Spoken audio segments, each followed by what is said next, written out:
Hello guys, welcome to Mathura and Vrindavan. Last వీడియోలో మనం ప్రయాగ్రాజ్ వెళ్ళాం కానీ సంగం పాయింట్ అయితే మిస్ అయిపోయాం. సంగం పాయింట్ టైంకి రీచ్ అవ్వలేకపోయాం. సో ఈ నార్త్ ఇండియా ట్రిప్ ఇలా డిసప్పాయింట్మెంట్ కాకూడదని చెప్పి నాకు ఆ సరౌండింగ్స్ లో తెలిసిన ఫైనల్ టూరిస్ట్ ప్లేస్ మధుర. సో మధుర వెళ్దని చెప్పి డిసైడ్ అయ్యాను. సో ప్రయాగ్రాజ్ లో నైట్ ట్రైన్ ఎక్కితే ఎర్లీ మార్నింగ్ ఢిల్లీలో దిగాను. అండ్ ఢిల్లీలో రైల్వే ఎగ్జిక్యూటివ్ లాంచ్ ఉంది. సో అక్కడ రిఫ్రెష్ అయ్యి వెళ్ళొచ్చు అనుకున్నాను. అండ్ నేను ఆల్రెడీ వారణాసిలో రైల్వే ఎగ్జిక్యూటివ్ లాంచ్ చూసాను కాబట్టి సో ఇది కూడా చాలా బీభత్సంగా ఉండేది అనుకున్నాను. బట్ ఢిల్లీలో ఉన్నది మాత్రం వరస్ట్ ఉంటుంది ఎగ్జిక్యూటివ్ లాంచ్. దానికన్నా సులభ్ కాంప్లెక్స్ చాలా బెస్ట్. సో ఇంకెలాగోలా అక్కడే రిఫ్రెష్ అయ్యి మధుర ట్రైన్ చేశాను. అండ్ మధుర ఢిల్లీ నుంచి 3 hours టైం పట్టింది. సో మధురలో దిగాం కానీ నాకు అక్కడ టూరిస్ట్ ప్లేస్ ఏంటో తెలియదు, ఏం ఫేమస్ తెలియదు. ఈ నార్త్ ఇండియా ట్రిప్ అంతా అన్ప్లాన్డే, ఒక్కడు కూడా ప్లాన్ చేయలేదు. అండ్ జస్ట్ అన్ని అప్పటికప్పుడు అనుకుని వెళ్ళినవే. అండ్ ఫ్రెండ్స్ తో ఉన్న ఫస్ట్ వీక్ కూడా ఓన్లీ ఫస్ట్ 2 days ప్లాన్డ్, మిగతా అంతా అన్ప్లాన్డే. So unplanned are always best కాబట్టి ఈ ట్రిప్ అంతా చాలా బెస్ట్ గా అయింది. సో గైస్, నేను ఈ వీడియోలో చెప్పేదానికి అండ్ చూపించేదానికి సింక్ అవ్వకపోవచ్చు, ఎందుకంటే నేను ట్రావెలింగ్ చేసే టైంలో యూట్యూబ్ పెట్టాలని లేదు కాబట్టి నేను మొత్తం రికార్డ్ చేయలేదు. బట్ షేర్ చేసుకోవాల్సిన మాత్రం చాలా ఉంటుంది. సో ఇన్ఫర్మేషన్ తీసుకోండి, ప్రెజెంటేషన్ వదిలేసేయండి. సో మధుర రీచ్ అవ్వగానే నాకు అక్కడ ఏం ఫేమస్ ప్లేస్ తెలియదు. అండ్ ఆటో వాళ్ళందరూ జన్మభూమి అంటుంటే సో అదే ఫేమస్ ఏమో, అక్కడికే వెళ్ళాలేమనుకున్నాను. సో స్టార్టింగ్ రైల్వే స్టేషన్ లో అయితే 200 చెప్పారు 4 kilometers కి. అండ్ కొంచెం దూరం నడగానే 50 rupees కి వచ్చారు. ఇంకో ట్విస్ట్ ఏంటంటే జన్మభూమి టెంపుల్ కి వెళ్ళగానే ఇంకో ఆటో వాడు వచ్చాడు. సో జన్మభూమి అయితే నైట్ 9 వరకు ఓపెన్ ఉంటుంది.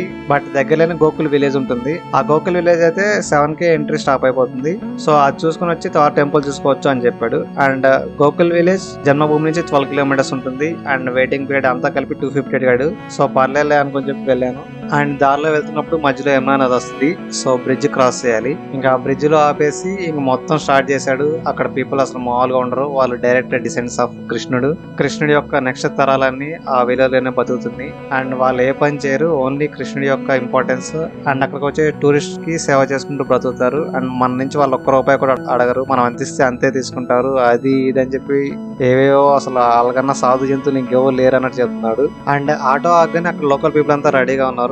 సో మేము ఇలా డైరెక్ట్ డిసెండ్స్ ఆఫ్ కృష్ణుడు. అండ్ మేము ఇక్కడ టూరిస్ట్ కి ఈ ప్లేస్ అంతా తిప్పి చూపిస్తాము. అండ్ దానికి మేము ఏం డిమాండ్ చేయము, మీరు ఎంత ఇస్తే అంతే తీసుకుంటాము, అది ఇది అన్నారు. సో ఆటో చెప్పిన వాడు వీళ్ళు చెప్పిన వాడు రెండు కరెక్ట్ అయింది. సో వీళ్ళు చాలా మంచోళ్ళు అన్నాను. సో ఆయన విలేజ్ అంతా తిప్పి చూపిస్తున్నాడు. అండ్ విలేజ్ కూడా చాలా బాగుంటుంది. చిన్న చిన్న స్ట్రీట్స్, ఒక డిఫరెంట్ లుక్ అండ్ డిఫరెంట్ ఆరా ఉంటుంది. సో అక్కడ పీపుల్ అంతా కూడా కొంచెం డిఫరెంట్ లుక్స్ తో బాగుంటారు. జస్ట్ ఒక నార్మల్ పల్లెటూరు ఎలా ఉంటుందో అలా ఉంటుంది. పెద్ద పెద్ద బిల్డింగ్స్, నార్మల్ రోడ్స్ అలా ఏమి ఉండదు. అండ్ ఫైనల్ గా ఇంకైనా ఒక ప్లేసెస్ తీసుకెళ్లి ఇక్కడే కృష్ణుడు ఇలా వెన దొంగిలించాడు, ఇక్కడే కృష్ణుడు ఇలా రాక్షసిని చంపాడు, సో అది ఏదో మొత్తం ఎక్స్ప్లెయిన్ చేశారు. వాళ్ళు మరీ దారుణంగా ఈ ప్లేస్ లోనే చేశాడు, ఇలాగే చేశాడు, ఇక్కడే చేశాడు, అది ఇది అని చెప్పి పిన్ పాయింట్ చేసినట్టు చెప్తున్నారు. బట్ ద్వాపరయుగం నుంచి ఆ బిల్డింగ్ అలాగే ఉండదు కదా. సో బట్ ఏం చేయలేము, వేరే గోకుల్ సిటీ ఉంది, ఇదే రియల్ సిటీ అని చెప్పి వేరే వాళ్ళు ఎవరు క్లెయిమ్ చేయలేదు కాబట్టి సో అదే గోకుల్ సిటీ అని నమ్మాలి మనం. అండ్ అక్కడ వరకు యాక్సెప్టెడ్, పర్లేదు, ఎక్కడైనా ఉంటది అది. అండ్ ఫైనల్ గా ఒక టెంపుల్ కి తీసుకెళ్లారు. అండ్ అక్కడ ఏంటంటే నుంచోకూడదంట, పాక్కుంటూ దేవుడి దగ్గరికి వెళ్ళాలంట. సో అది కూడా పర్లేదు.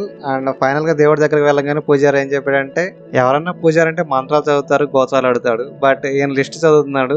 సో మీ నాన్నగారి ఆరోగ్యం బాగాలంటే మేము పూజ చేస్తాం, దానికి 2500. లేదు మీ అమ్మ నాన్న ఇద్దరు ఆరోగ్యం బాగుండాలంటే మళ్ళీ పూజ చేస్తాం, దానికి 5000. అండ్ మీ ఫ్యామిలీ మొత్తానికి చేస్తాము, దానికి 7500. అండ్ నీ పేరు మీద పేద బ్రాహ్మణులకి ఓ రోజు అన్నం పెడతాము 100 మందికి, దానికి 10,000. అండ్ నీ పేరు మీద 1000 గోవులకి పూజ చేస్తాము, దానికి 12,000. లేదు నీ పేరు, మీ నాన్న పేరు, మీ ఫ్యామిలీ మొత్తం పేరు పర్మనెంట్ గా ఈ మార్బుల్ మీద చెక్కిస్తాము, దానికి 20,000 అవుతుంది. సో ఏది కావాలి ఏంటన్నాడు. సో నాకు కాసేపు ఏం అర్థం కాలేదు.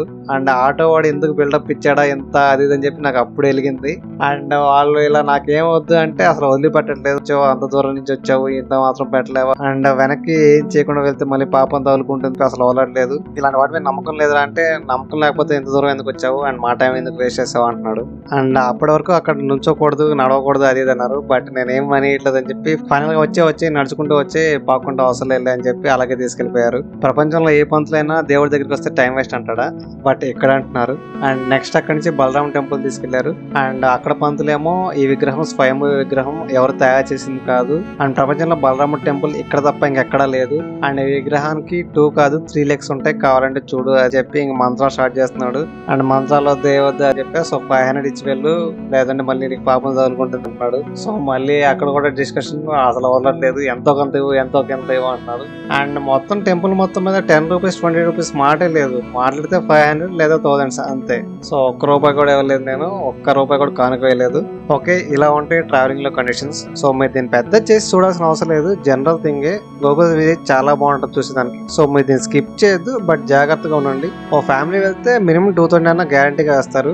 సో ఇలా పాపాలు శాపాలు ఇవన్నీ కాకుండా జాగ్రత్తగా చూసి ఎక్స్పీరియన్స్ చేసి వచ్చేసేయండి. సో ఆటోవాడు మళ్ళీ జన్మభూమి దగ్గర డ్రాప్ చేశాడు. సో ఈసారి ఇంకో ఆటోవాడు ఇక్కడ విశ్రామ్ ఘాట్ ఉంటుంది. జన్మభూమి అంటే 9 వరకు ఓపెన్ ఉంటుంది, బట్ విశ్రామ్ ఘాట్ 7కి క్లోజ్ చేస్తారు. సో అక్కడ చూసుకొని మళ్ళీ ఇక్కడికి రావచ్చు. అండ్ అక్కడ బోటింగ్ కూడా ఉంటుంది, చాలా బాగుంటుంది అన్నాడు. సో అక్కడికి వెళ్ళా. 1-2 కిలోమీటర్స్ దూరం ఉంటుంది జన్మభూమికి అండ్ విశ్రామ్ ఘాట్ కి.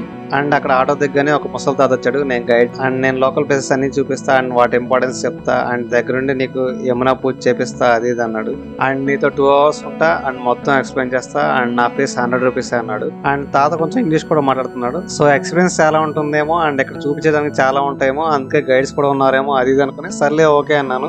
బట్ అక్కడ చెప్పేదానికి ఏం లేదు, ఈ నంది అది పంది అనుకుంటా. బట్ ఒక పాయింట్ చెప్పాడు ఏంటంటే, ఈ విశ్రామ్ ఘాట్ అనేది శ్రీకృష్ణుడు కంసుని చంపి ఇక్కడ విశ్రాంతి తీసుకోవడానికి వచ్చాడు, అందుకని ఇది విశ్రామ్ ఘాట్ అంటారు అని చెప్పారు. అండ్ నెక్స్ట్ యమునా పూజకి అని చెప్పి ఓ పంతుల దగ్గర తీసుకుపోయాడు. ఆయనేమో ఒక 5 minutes మంత్రాలు చదివాడు.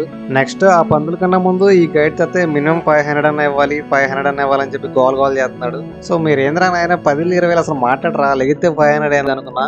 అండ్ నెక్స్ట్ నిన్ను most important and very powerful place తీసుకుపోతా అని చెప్పి ఒక ట్రస్ట్ సెంటర్ లో కూర్చోబెట్టాడు. అండ్ ముందు చూస్తేనేమో మొత్తం లిస్ట్ ఉంది, ఈ పూజ చేస్తే ఎంత మనీ ఆర్ ఈ హోమం చేస్తే ఎంత మనీ అని చెప్పి. నాకు ఫుల్ చిరాకేసింది అండ్ ఫుల్ గా ముసలి తాత తిట్టేశాను. సో నా చేత మనీ పెట్టించడం తప్ప నీకు ఇంకేం తెలియదా అని చెప్పి సో ఫైనల్ గా టెంపుల్ తీసుకెళ్లి వదిలేశాడు. అండ్ టెంపుల్ మాత్రం చాలా బాగుంటుంది, కొంచెం యూనిక్ గా అండ్ డిఫరెంట్ గా ఉంటుంది. అండ్ టెంపుల్ టైమింగ్స్ కూడా 1 hour క్లోజ్ చేస్తారు, 1 hour ఓపెన్ చేస్తారు. సో అది కూడా ఒక డిఫరెంట్ ఎక్స్పీరియన్స్. అండ్ టెంపుల్ లో కృష్ణుడు బ్లాక్ కలర్ లో ఉంటాడు. సో ఆ విగ్రహం చూడడానికి చాలా బాగుంటుంది. సో నెక్స్ట్ యమునా రివర్ లో boating per person 100 rupees. But water మాత్రం చాలా వర్స్ట్ గా ఉంటాయి, దోమలు కొడుతూ ఉంటాయి, స్మెల్ వస్తూ ఉంటాయి అండ్ ఆక్వాటిక్ వీడ్స్ ఉంటాయి అండ్ వాటర్ చాలా బ్లాక్ గా ఉంటాయి, చాలా వర్స్ట్ గా ఉంటది బోటింగ్ మాత్రం. అండ్ అక్కడ కోటలో కనిపించేదాన్నే ఇదే కంసుడు కోట అని చెప్తారు ఆ బోట్ లో వాళ్ళు. సో సేమ్ క్వశ్చన్, ద్వాపర యుగం నుంచి ఆ కోట అలాగే ఉందా అని చెప్పి.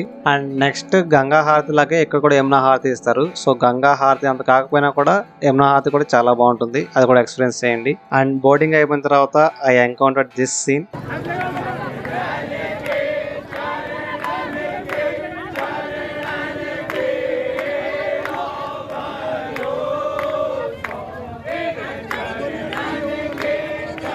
సో ఆ గ్రూప్ లో ఉన్న వాళ్ళంతా యంగ్స్టర్స్. సో యంగ్స్టర్స్ ఇలా డెడికేటెడ్ గా ఇలా పూజలు చేయడం అనేది కొంచెం హ్యాపీనెస్ ఇచ్చింది. సో అగైన్ మళ్ళీ జన్మభూమి దగ్గరికి వచ్చాను. సో మధ్యాహ్నం జన్మభూమి దగ్గర ఉన్నప్పుడు అందరూ బృందావన్ అంటుంటే సో నైట్ బృందావన్ లో స్టే చేద్దాం అని చెప్పి మధ్యాహ్నమే బృందావన్ లో హాస్టల్ బుక్ చేశాను. సో మళ్ళీ జన్మభూమి దర్శనంకి వెళ్తే లేట్ అయిపోద్దేమో, ఇంకా చీకటి పడిపోద్దేమో, సో మనకి ట్రాన్స్పోర్ట్ దొరకదులే అని చెప్పి సో ఆ జన్మభూమికి వెళ్లకుండానే మళ్ళీ బృందావన్ బయలుదేరాను. సో డేలో 3 times జన్మభూమి దగ్గరికి వచ్చాను అండ్ 3 times జన్మభూమి తప్ప ఆ చుట్టుపక్కల ఉన్న ప్లేసెస్ అన్ని చూశాను. ఫైనల్ గా జన్మభూమి చూడలేదు. జన్మభూమి అంటే కృష్ణుడు జైల్లో ఉన్నప్పుడు పుడతాడు కదా, సో ఆ ప్లేస్ ని జన్మభూమి అంటారు. సో మధురా టు బృందావన్ వెళ్ళడానికి జన్మభూమి దగ్గర షేరింగ్ ఆటోస్ ఉంటాయి, 40 రూపీస్ ఛార్జ్ చేస్తారు అండ్ ½ an hour టైం పడుతుంది. అండ్ బృందావన్ గురించి 1 word లో చెప్పాలంటే హెవెన్ అంతే. సో బెస్ట్ వీడియో రాబోతుంది, stay tuned and subscribe my channel.